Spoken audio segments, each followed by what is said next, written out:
Ibuku sembuh setelah minum obat dari tempat yang seharusnya tidak pernah kudatangi. Ibu sudah tidak bangun sejak 3 hari lalu. Bukan pingsan, bukan tidur, tapi seperti tubuhnya lupa caranya berdiri. Aku tahu persis sejak kapan itu terjadi. Sejak pagi ketika ia mencoba bangkit dari dipan bambu, lalu jatuh terduduk tanpa suara, tanpa teriakan, hanya napas panjang seperti orang yang kehabisan tenaga hidup. Sejak itu, rumah kecil ini terasa lebih sempit. Bukan karena dindingnya bergerak, tapi karena udara seperti menekan dari segala arah. Bau kayu lembab, kain tua, dan obat gosok murahan bercampur jadi satu. Setiap kali aku menarik napas, rasanya seperti menghirup kegagalan yang sudah mengendap lama. Aku duduk di lantai, punggung bersandar ke ranjang. Tanganku memegang kaleng biskuit bekas tempat kami menyimpan uang. Sudah kuhitung berkali-kali, berharap jumlahnya berubah kalau kuhitung ulang. Tapi tetap sama. Recehan kusam, beberapa lembar lusuh, semuanya tak cukup bahkan untuk sekadar memanggil mantri. Ibu membuka mata pelan. Tatapannya kosong, tapi masih berusaha tersenyum. "Kah?" Suaranya tipis, nyaris hilang di udara. "Iya, Bu, aku di sini." Tangannya bergerak sedikit. Jari-jarinya gemetar seperti mencari pegangan. Aku langsung menggenggamnya. Dingin. Terlalu dingin untuk ukuran siang hari. Jangan keluar malam-malam," katanya terputus-putus. "Ibu nggak apa-apa." Aku menelan ludah. Kalimat itu selalu sama. Selalu diucapkan orang yang sebenarnya sudah terlalu capek untuk bertahan. Aku ingin berbohong, bilang semuanya akan baik-baik saja. Tapi kata-kata itu terasa palsu bahkan sebelum keluar dari mulut. Yang keluar hanya anggukan kecil, seolah-olah aku sendiri percaya. Di luar, hujan mulai turun. Awalnya pelan, lalu semakin deras. Atap seng memantulkan suara ketukan berirama, seperti jam yang menghitung waktu menuju sesuatu yang tak ingin kuterima. Aku berdiri, mengambil selimut tipis, menutup tubuh ibu yang semakin kurus. Tubuh itu dulu kuat. Aku masih ingat punggungnya saat memanggul karung beras, tangannya yang kasar karena terlalu sering bekerja. Sekarang tulang-tulangnya terlihat jelas di balik kulit, seolah hidup di dalamnya sudah berkemas, tinggal menunggu waktu pergi. Aku melangkah ke dapur.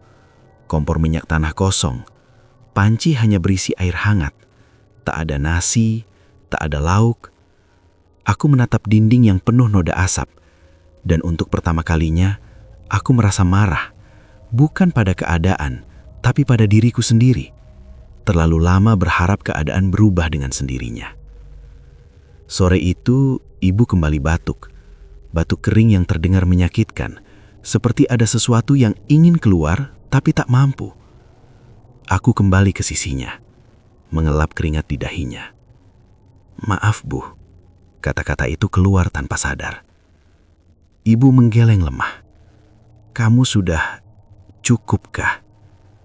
Kalimat itu justru menghancurkan sesuatu di dadaku. Cukup menurut siapa? Menurut dunia yang sejak awal tak pernah adil pada kami. Menjelang maghrib, cahaya di rumah ini berubah. Lampu kecil di sudut ruangan berkedip, lalu mati. Hanya cahaya senja yang masuk dari celah jendela. Wajah ibu terlihat setengah terang, setengah gelap. Aku tidak suka pembagian cahaya seperti itu. Terlalu mirip perpisahan. Aku mengambil jaket lusuhku, bukan untuk pergi jauh, hanya ingin ke warung, berharap ada yang mau mengutangiku obat atau sekadar memberi saran. Ketika aku berdiri di ambang pintu, ibu memanggil lagi. "Kah?" Aku menoleh. "Kalau ibu kenapa-kenapa, kamu jangan menyalahkan siapapun." Aku memejamkan mata sebentar. Kata-kata itu seperti wasiat, dan aku tidak siap mendengarnya. "Aku balik sebentar aja, Bu. Jangan tidur dulu." Ibu tersenyum tipis. Senyum orang yang tahu janji itu mungkin tak bisa ditepati. Begitu kakiku melangkah keluar, hujan menyambut dengan dingin. Jalan tanah becek, lampu-lampu rumah tetangga mulai menyala satu persatu. Tapi rasanya seperti aku berjalan sendirian di dunia yang lebih luas dari biasanya. Setiap langkah menjauh dari rumah terasa seperti pengkhianatan kecil. Aku menoleh sekali lagi. Rumah kami berdiri diam, gelap, seperti menahanku dengan tatapan tak terlihat. Entah kenapa dadaku tiba-tiba sesak. Firasat buruk menempel seperti bayangan. Aku tidak tahu bahwa malam itu akan menjadi awal dari sesuatu yang tak pernah kubayangkan. Aku hanya tahu satu hal, kalau aku tidak menemukan cara malam ini, mungkin ibu benar-benar tak akan bangun lagi. Hujan belum berhenti ketika aku melangkah lebih jauh dari gang rumah. Jalan tanah berubah licin. Tiap pijakan harus kuhitung supaya tidak tergelincir. Lampu-lampu rumah warga makin jarang, digantikan kegelapan yang hanya ditembus cahaya redup dari langit berawan. Aneh. Biasanya aku hafal jalan ini, tapi malam itu terasa lebih panjang, lebih sepi, seolah jarak dilipat diam-diam. Aku terus berjalan sambil memikirkan wajah ibu. Napasnya yang berat, tangannya yang dingin. Di kepalaku hanya ada satu pertanyaan berulang. Uang dari mana? Tidak ada jawaban, hanya suara hatiku sendiri yang makin keras, menyudutkan. Di tikungan menuju jalan kebun, langkah kakiku terhenti. Ada seseorang berdiri di bawah pohon asam tua. Tidak berteduh, tidak membawa payung, tapi bajunya sama sekali tidak basah. Jubah putihnya bersih, kontras dengan tanah becek di sekitarnya. Aku menelan ludah. Jalan ini jarang dilewati orang malam-malam, apalagi saat hujan seperti ini. Orang itu menoleh. Wajahnya sudah tua tapi matanya jernih, terlalu jernih untuk suasana segelap ini. "Kamu Raka," katanya pelan, bukan bertanya. Aku refleks mundur setengah langkah. "Bapak siapa?" Ia tersenyum tipis, senyum orang yang seolah sudah mengenalku lama. "Namaku Hasan." Aku memandangi sekeliling. Tidak ada siapa-siapa lagi, hanya kami berdua dan suara hujan yang seperti sengaja menjauh, membuat kata-katanya terdengar jelas. "Kalau mau ke warung sudah tutup," katanya lanjut. "Kalau mau cari pinjaman, malam ini tak ada yang bisa menolongmu." Dadaku mengencang. Aku tidak ingat pernah menceritakan niatku pada siapapun. "Apa maksud Bapak?" tanyaku, berusaha terdengar biasa. Pak Hasan melangkah mendekat satu langkah. Tanah becek di bawah kakinya tidak meninggalkan bekas. Aku memperhatikannya tanpa sadar, dan rasa dingin merambat dari tengkuk ke punggung. "Ibumu sakit," katanya lagi. "Sudah lama menahan." Aku menggenggam tangan. "Kalau Bapak mau main-main, aku tidak datang untuk bercanda." Nada suaranya tetap tenang. "Aku datang membawa tawaran." Hujan terasa semakin dingin. Aku ingin pergi tapi kakiku seperti tertanam. Ada sesuatu dalam caranya bicara yang membuatku mendengarkan meski seluruh nalarku menolak. "Aku punya pekerjaan. Tidak berat, tapi waktunya malam." "Pekerjaan apa?" tanyaku cepat. "Menjaga dan membersihkan rumah." Aku tertawa pendek, lebih karena gugup. "Kalau rumah biasa ngapain nyari orang malam-malam?" Pak Hasan menatapku lama, lalu berkata pelan, "Karena rumah itu tidak sama seperti rumah manusia." Kalimat itu membuat bulu kudutku berdiri. Angin dingin lewat di antara kami, membawa bau tanah basah dan sesuatu yang lain, seperti aroma daun kering yang lama tak tersentuh matahari. "Aku nggak punya pilihan," gumamku tanpa sadar. Pak Hasan mengangguk, seolah itu jawaban yang ia tunggu. "Upahnya cukup untuk mengobati ibumu, bukan pinjaman, bukan sedekah." "Kalau begitu, kenapa Bapak menawarkannya ke saya? Masih banyak orang lain." "Kamu miskin, tapi hatimu belum rusak." Kata-kata itu menamparku lebih keras daripada hujan. Aku ingin menyangkal, tapi tak ada bantahan yang keluar. Aku terdiam cukup lama. Dalam diam itu, bayangan ibu kembali muncul di kepalaku. Tubuhnya yang semakin ringan, suaranya yang makin tipis. Aku sadar apapun resiko tawaran ini, aku sudah berada di titik tak bisa memilih aman. "Kalau saya menolak?" tanyaku akhirnya. Pak Hasan tersenyum tipis lagi. Kamu akan tetap pulang dengan tangan kosong, dan malam ini akan terasa sangat panjang. Aku menutup mata sesaat. Saat kubuka lagi, aku tahu jawabannya sudah ada bahkan sebelum pertanyaan itu diucapkan. Kapan mulai? Suaraku terdengar asing di telingaku sendiri. Malam ini, jawabnya singkat. Di mana rumahnya? Pak Hasan menoleh ke arah jalan kebun yang gelap, arah yang biasanya kuhindari setelah maghrib. Ikuti aku, tapi dengar baik-baik. Ia menatapku tajam, senyum itu hilang. Apapun yang kamu lihat nanti, jangan panik. Jangan bertanya lebih dari yang perlu, dan luruskan niatmu hanya untuk menolong ibumu. Aku mengangguk pelan. Saat kami mulai berjalan, aku sadar satu hal yang membuat langkahku goyah. Sejak berdiri di bawah pohon asam tadi, aku tidak lagi merasa hujan menyentuh kulitku. Jalan yang kami lewati bukan jalan yang biasa kugunakan. Semakin jauh melangkah, semakin aku merasa seperti berjalan ke tempat yang tidak tercatat di ingatan. Pohon-pohon berdiri rapat, batangnya tinggi dan hitam, daunnya saling bertahut menutup langit. Hujan masih turun, tapi anehnya tubuhku tidak lagi basah. Udara terasa kering, dingin, dan terlalu tenang. Pak Hasan berjalan di depanku tanpa suara tergesa. Langkahnya ringan, seperti tidak benar-benar menabak tanah. Aku mengikutinya sambil menahan banyak pertanyaan di kepala. Setiap kali ingin membuka mulut, ada rasa berat di dada, seolah sesuatu mengingatkanku untuk diam. Tak lama kemudian pepohonan terbuka. Di hadapanku berdiri sebuah rumah besar, terlalu besar untuk berada di tengah hutan. Dindingnya dari kayu tua berwarna gelap, atapnya tinggi dan jendelanya banyak.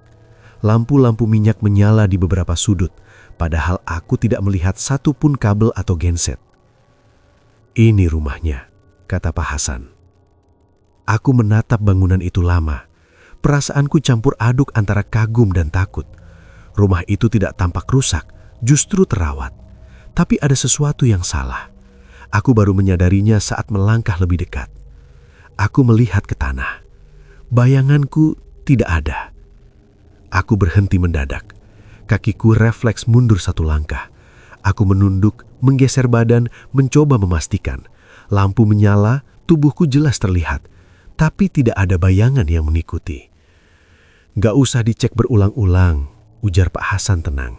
Di sini cahaya tidak selalu memantulkan manusia. Tenggorokanku kering. Kalau begitu, ini tempat siapa, Pak? Penghuni rumah ini bukan manusia, jawabnya jujur. Tapi mereka hidup dengan aturan. Aku menatap pintu kayu besar di depan kami. Daunnya terbuka perlahan sendiri tanpa didorong. Dari dalam, aroma bersih menyeruak seperti kayu kering dan air wudhu. Bukan bau busuk seperti yang kubayangkan dari tempat angker. Langkah pertamaku ke dalam rumah terasa berat. Lantai kayu dingin menyentuh telapak kaki. Ruangan luas, tertata rapi. Tidak ada perabot berlebihan. Di beberapa sudut ada rak buku tua dan sajadah yang terlipat rapi.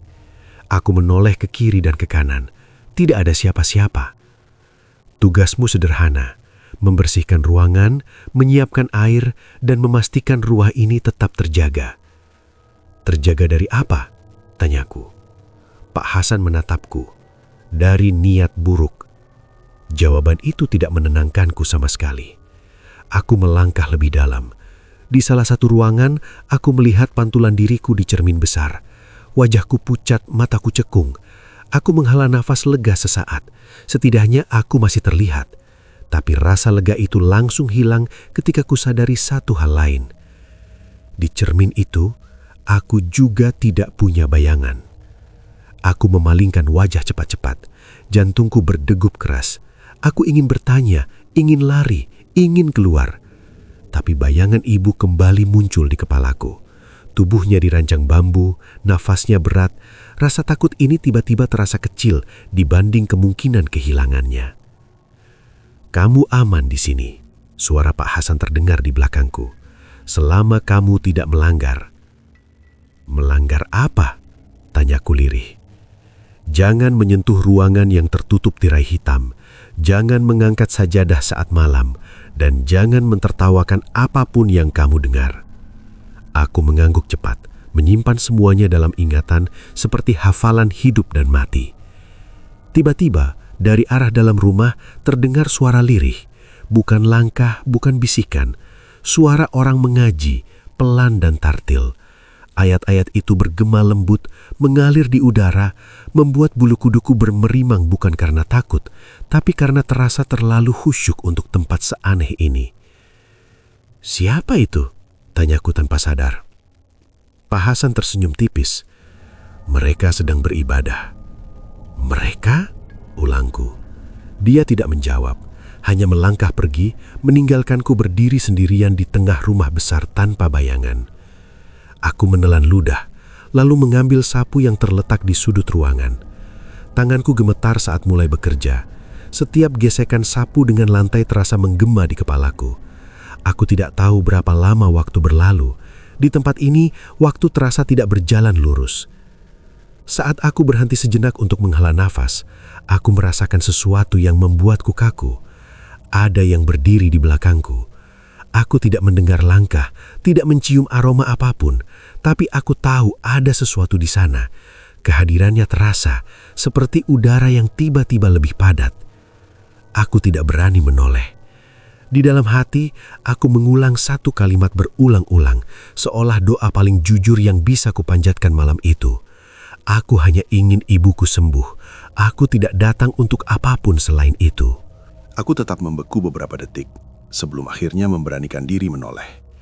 Bukan dengan gerakan cepat, tapi pelan, seolah jika aku terlalu tergesa, sesuatu yang buruk akan terjadi. Di belakangku tidak ada siapa-siapa, hanya ruang kosong, rak kayu, dan sajadah terlipat rapi di sudut ruangan. Tapi perasaan itu belum hilang. Perasaan sedang diperhatikan, bukan seperti tatapan manusia, melainkan kesadaran bahwa aku tidak sendirian meski mataku melihat sebaliknya. Tenang saja, suara itu muncul begitu saja, tidak dari satu arah tertentu. Kamu tidak mengganggu. Aku tersentak, refleks menggenggam gagang sapu lebih erat. Dadaku naik turun cepat. Suara itu tidak keras, tidak mengancam, justru terdengar tenang, berwibawa, seperti orang yang terbiasa didengarkan. Siapa di situ?" tanyaku, suaraku serak. Beberapa langkah di depanku, udara seperti bergetar pelan. Perlahan, sosok seorang pria terlihat. Bukan muncul tiba-tiba, tapi seperti kabut yang membentuk tubuh.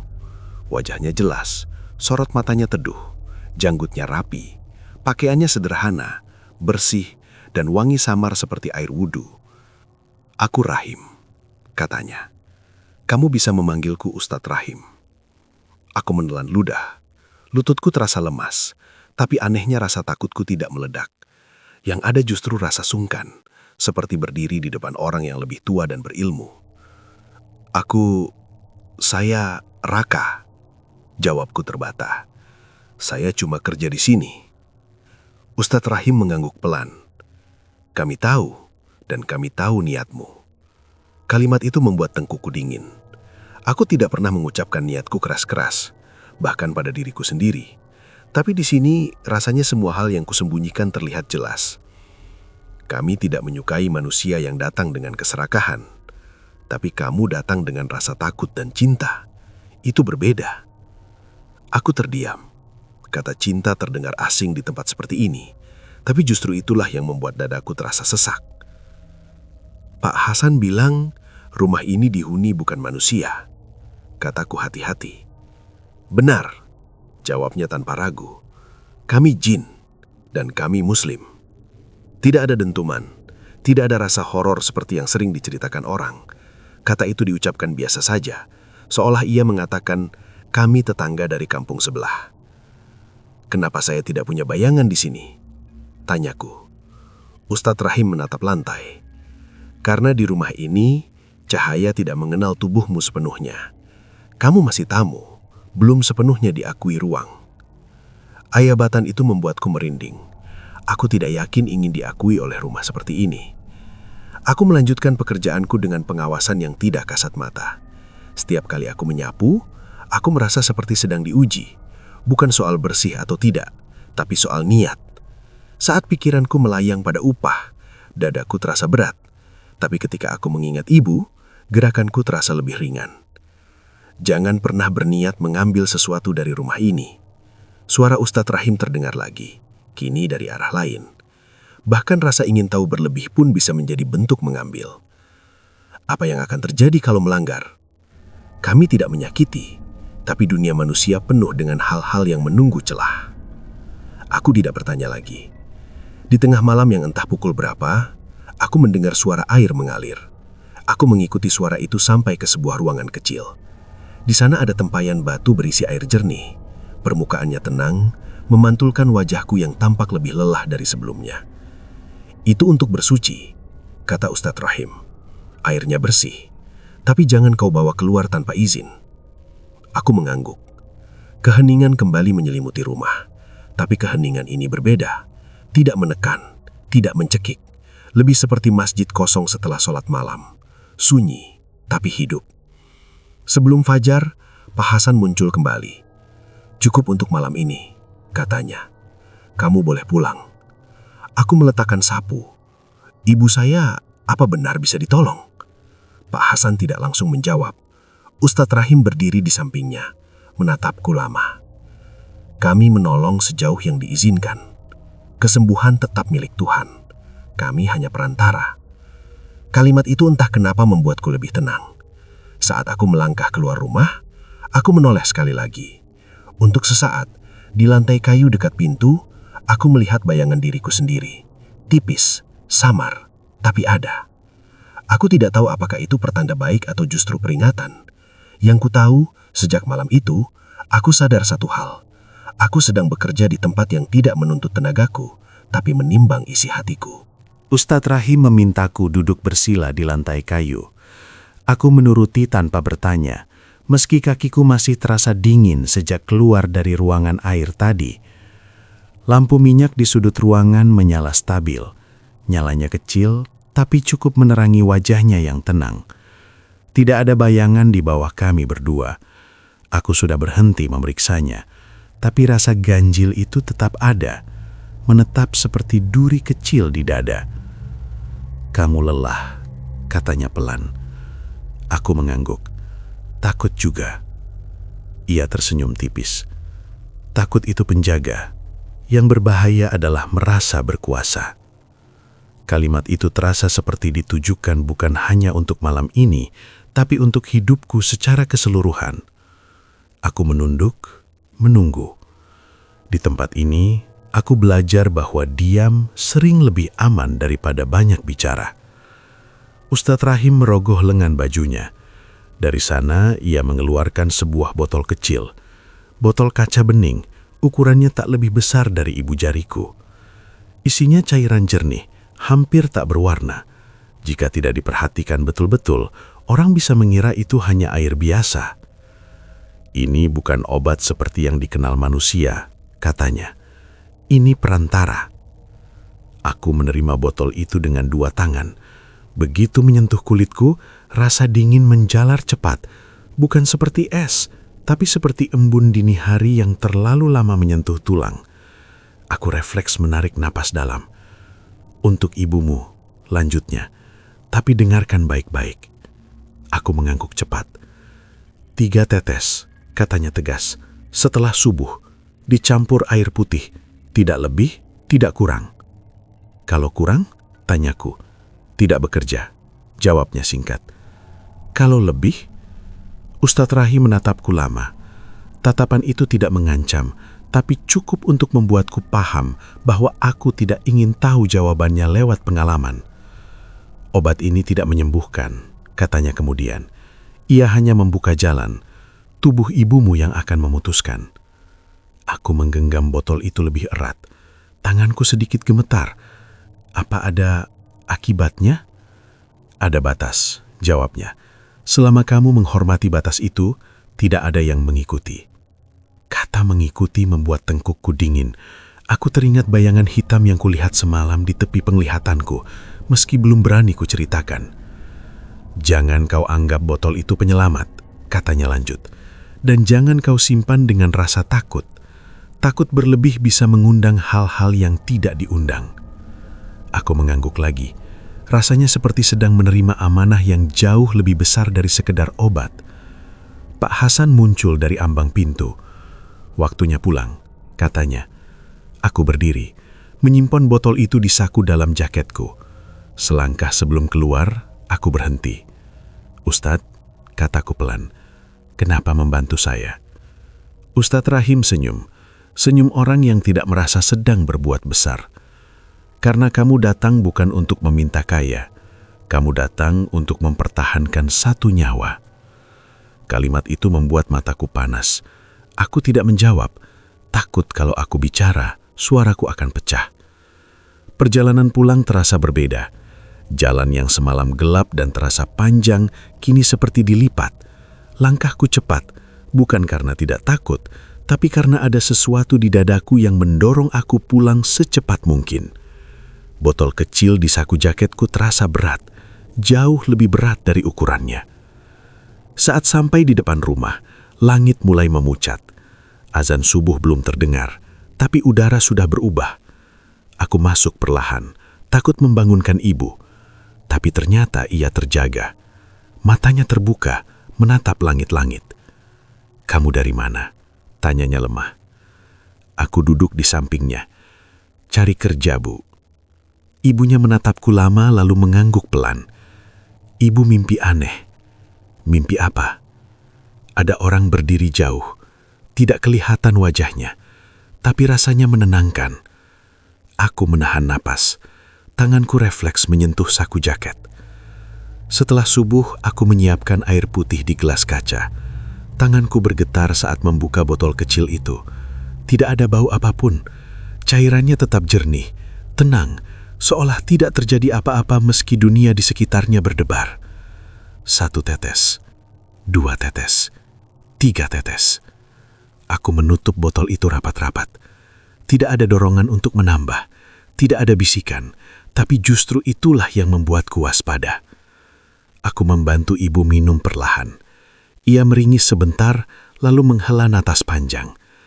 "Hangat," katanya pelan, seperti habis minum air dari sumur lama. Aku duduk menunggu. Menit terasa panjang. Aku menghitung napasnya, mendengarkan setiap tarikan dan hembusan, takut kalau ritmenya berubah. Beberapa saat kemudian, kening ibu tidak lagi berkerut. Napasnya terdengar lebih dalam, lebih teratur. Tangannya yang semula dingin mulai terasa hangat di genggamanku. "Kak," panggilnya lirih. "Iya, Bu." Badanku rasanya lingan. Dadaku seperti diremas dan dilepaskan sekaligus. Aku mengangguk cepat, menunduk supaya ia tidak melihat mataku yang basah. Aku tidak tahu apakah ini benar-benar kesembuhan atau hanya jeda. Tapi untuk pertama kalinya sejak lama, aku merasa tidak sepenuhnya sendirian dalam melawan malam. Aku tidak tidur setelah itu. Duduk di samping ranjang ibu, mataku menempel pada setiap gerakan kecil di tubuhnya. Napasnya kini lebih teratur, tidak lagi tersendat seperti orang yang kehabisan jalan. Dadanya naik turun pelan, seirama dengan suara jangkrik di luar rumah yang entah sejak kapan terdengar kembali. Rumah ini tidak lagi terasa menekan, meski rasa waspada masih menggantung di udara. Saat matahari mulai naik, cahaya pagi menyusup lewat celah jendela. Wajah ibu terlihat lebih jelas.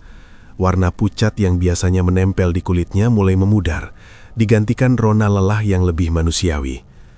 Aku tidak berani berharap terlalu jauh, tapi pemandangan itu cukup membuat dadaku hangat.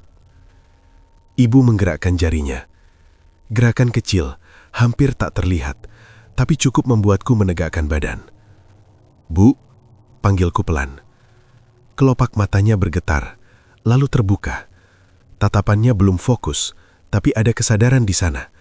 Bukan tatapan kosong seperti hari-hari sebelumnya. "Ini pagi?" tanyanya lirih. Aku mengangguk cepat. "Iya, Bu, pagi." Ia menghela napas panjang, seolah baru saja kembali dari perjalanan jauh. Tangannya bergerak mencari sesuatu. Aku langsung menggenggamnya. "Kah," katanya pelan, "kepalaku nggak seberat kemarin." Kalimat sederhana itu terasa seperti kabar paling besar yang pernah ku dengar. Aku menelan ludah, menahan diri agar tidak terlihat terlalu berlebihan. Pelan-pelan aja, Bu. Jangan banyak bergerak dulu. Ia mengangguk, lalu menatap sekeliling rumah. Pandangannya berhenti di sudut ruangan tempat sinar matahari jatuh tepat di lantai. Aneh, gumamnya. Rumah kita terang. Aku mengikuti arah pandangnya. Cahaya itu memang terasa berbeda. Bukan lebih kuat, tapi lebih bersih. Seperti tidak ada sesuatu yang menempel di udara.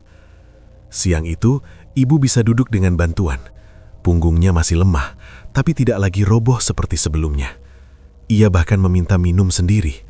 Tangannya masih gemetar, tapi genggamannya tidak kosong. Rasanya kayak bangun dari tidur panjang, katanya. Aku mengangguk. Dalam hatiku aku tahu ini bukan sekedar tidur. Menjelang sore, saat aku sedang menyiapkan air hangat, ibu memanggil lagi. Nadanya berbeda. Ada kebingungan di sana. "Kak," katanya. "Semalam kamu kemana?" Aku berhenti bergerak. Detik itu terasa panjang. "Kerja," jawabku singkat. "Kerja di mana?" Aku ragu sejenak. "Tempat orang baik." Ibu terdiam. Aku mengira jawabanku cukup, tapi kemudian ia berkata sesuatu yang membuat tanganku dingin. "Ada yang berdiri di dekat pintu semalam." Aku menoleh cepat. "Siapa, Bu?" Ibu menggeleng pelan. "Gak kelihatan jelas, tapi bukan orang jahat. Cuma dia lama berdiri, seperti menjaga." Aku tidak menjawab. Dalam kepalaku, wajah Ustadz Rohim muncul. Suaranya yang tenang, pesannya tentang batas dan niat. Aku merinding, bukan karena takut, tapi karena merasa sesuatu yang besar sedang bekerja tanpa aku pahami sepenuhnya. Malam datang lagi, kali ini tanpa hujan. Aku duduk di teras, menatap jalan kecil di depan rumah. Angin lewat pelan, daun pisang bergerak perlahan, menimbulkan bayangan di tanah. Bayangan. Aku menunduk. Di bawah kakiku, bayanganku kembali terlihat jelas, utuh. Dadaku sedikit lega, tapi rasa itu tidak bertahan lama.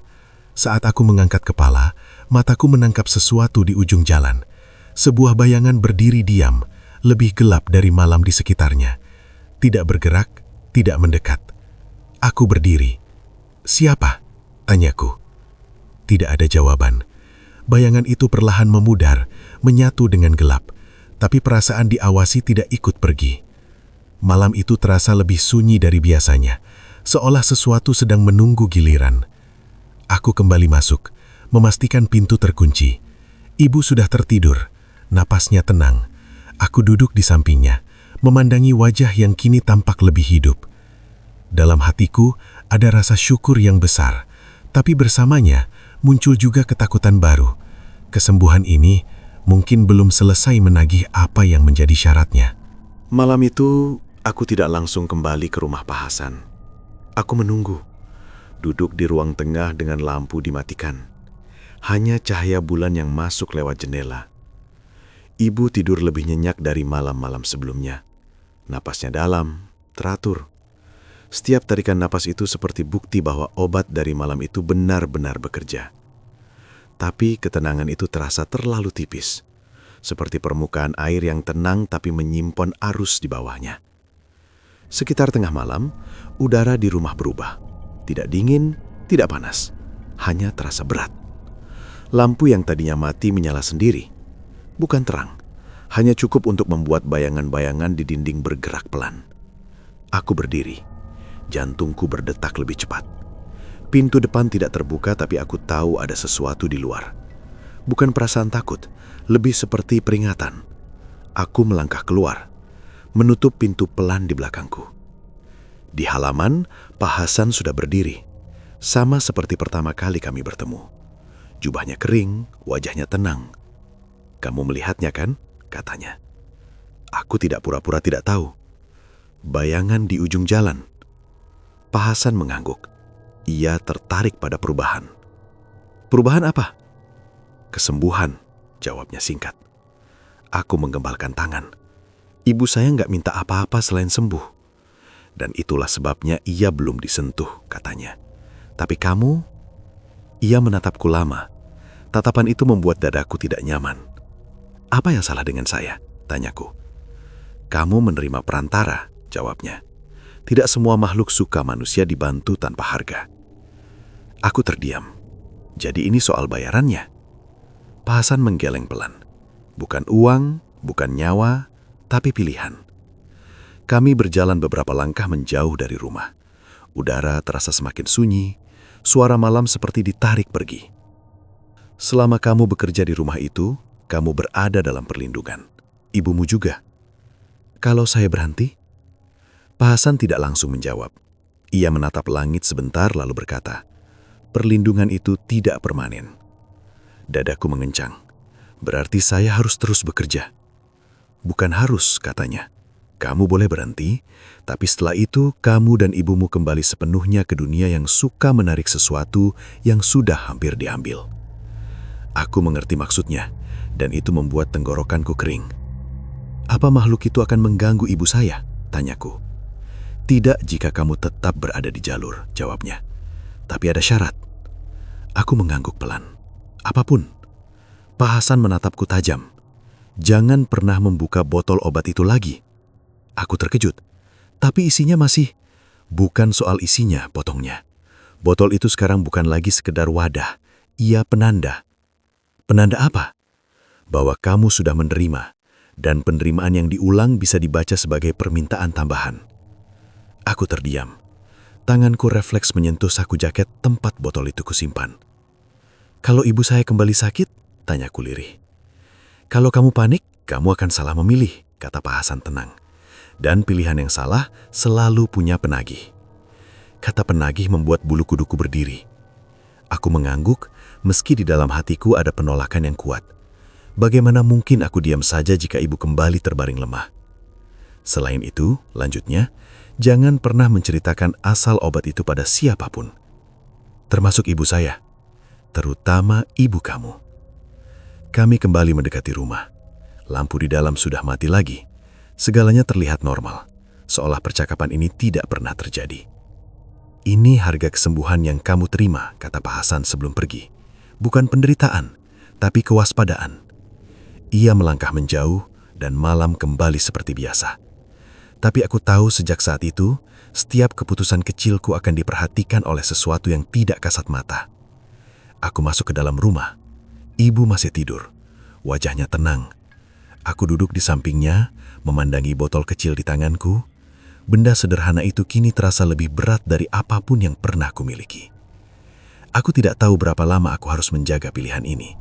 Yang ku tahu, kesembuhan ibu bukan akhir dari cerita. Itu baru awal dari hutang yang tidak boleh salah hitung. Demam itu datang terlalu cepat. Siang hari, ibu masih bisa duduk sendiri. Bahkan sempat tersenyum saat aku menyiapkan makan. Tapi menjelang malam, senyumnya memudar.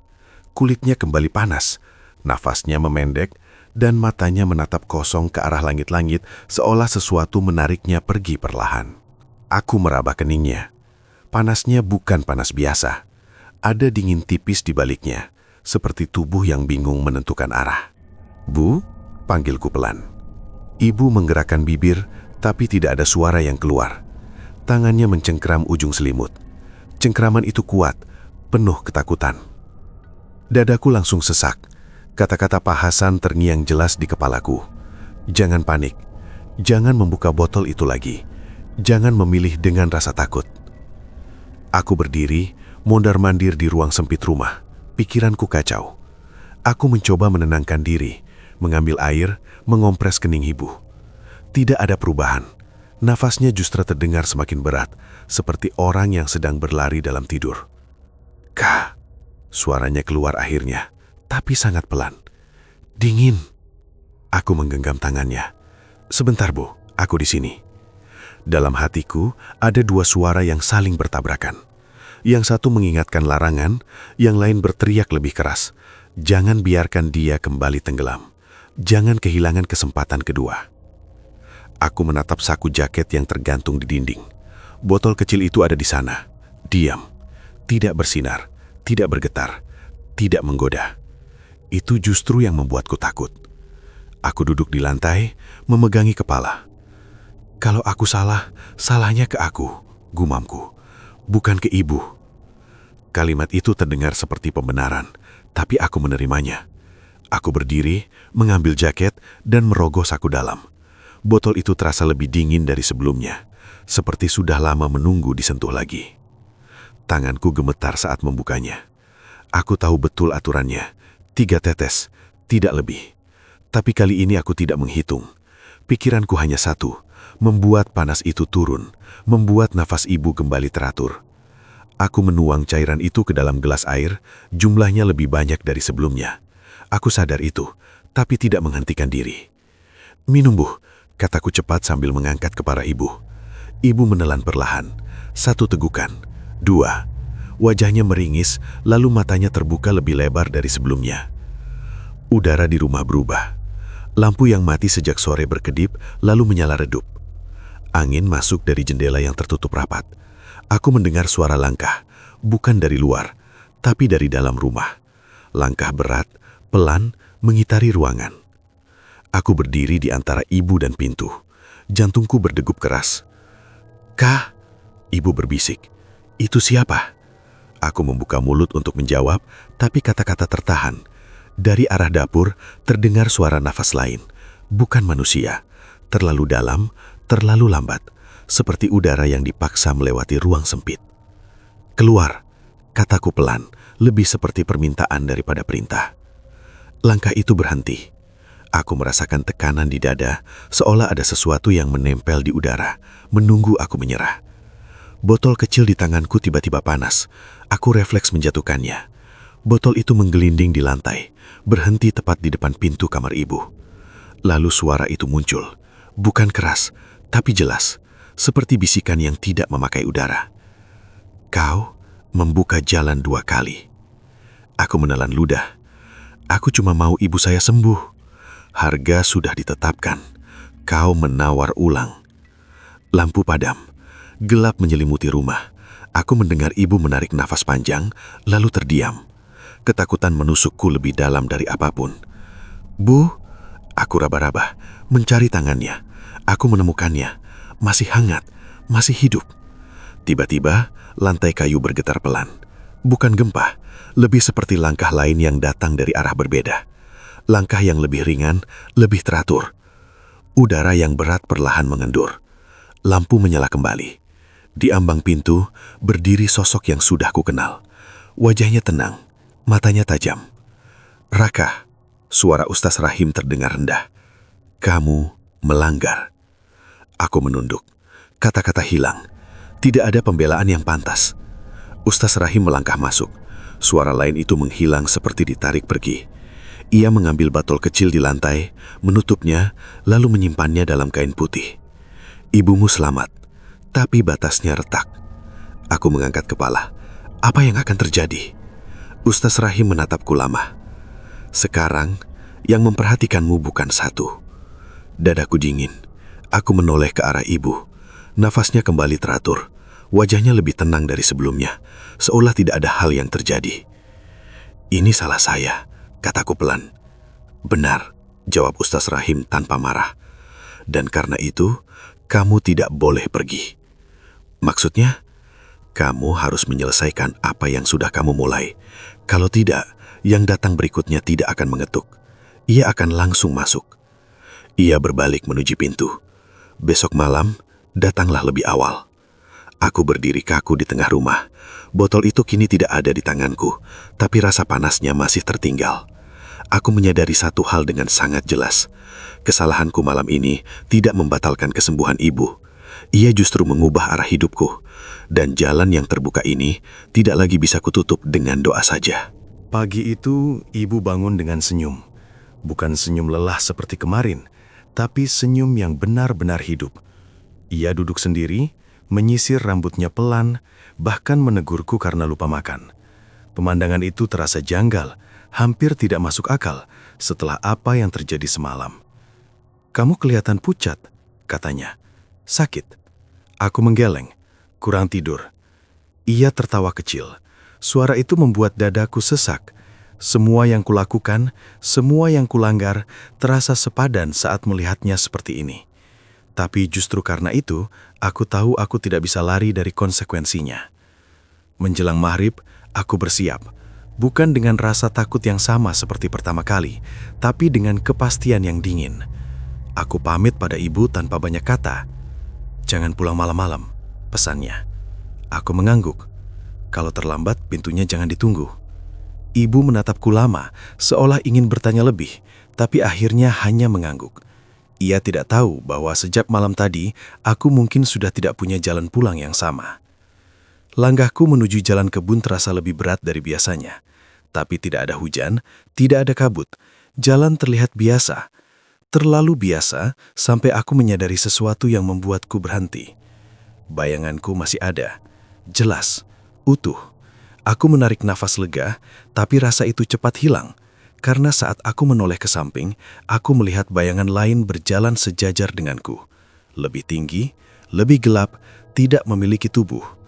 Aku tidak mempercepat langkah, tidak juga berhenti. Aku berjalan seperti tidak melihat apa-apa. Di dalam hati, aku mengulang pesan Ustadz Rahim.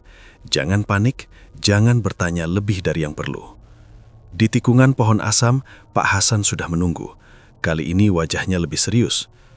"Kamu melanggar," katanya tanpa basa-basi. "Aku tahu," jawabku. "Kamu sadar apa artinya itu?" Aku mengangguk. Saya tidak lagi hanya tamu. Pak Hasan menatapku lama, lalu membuka jalan. "Ikut aku." Rumah itu masih berdiri di tempat yang sama, tapi suasananya berbeda. Lampu-lampu menyala lebih redup, udara lebih padat, seolah rumah itu bernafas lebih pelan. Ustadz Rahim sudah menunggu di dalam. Ia berdiri di tengah ruangan. Tidak duduk, tidak tersenyum. "Kami tidak mengusirmu, tapi kamu tidak bisa pulang dengan cara yang sama." Aku menelan ludah. "Apa maksudnya?" "Setiap jalan punya bekas," jawabnya. "Kamu sudah meninggalkan jejak yang tidak bisa dihapus." Ia melangkah mendekat. "Kamu akan tetap hidup di dunia manusia, merawat ibumu, bekerja, tertawa. Tapi... Suaraku nyaris tak keluar. "Tapi sebagian dari dirimu akan selalu kembali ke sini, menjaga batas yang sempat kamu robek." Aku terdiam. "Apakah itu berarti saya akan jadi seperti kalian?" Ustadz Rahim menggeleng. "Tidak, kamu tetap manusia.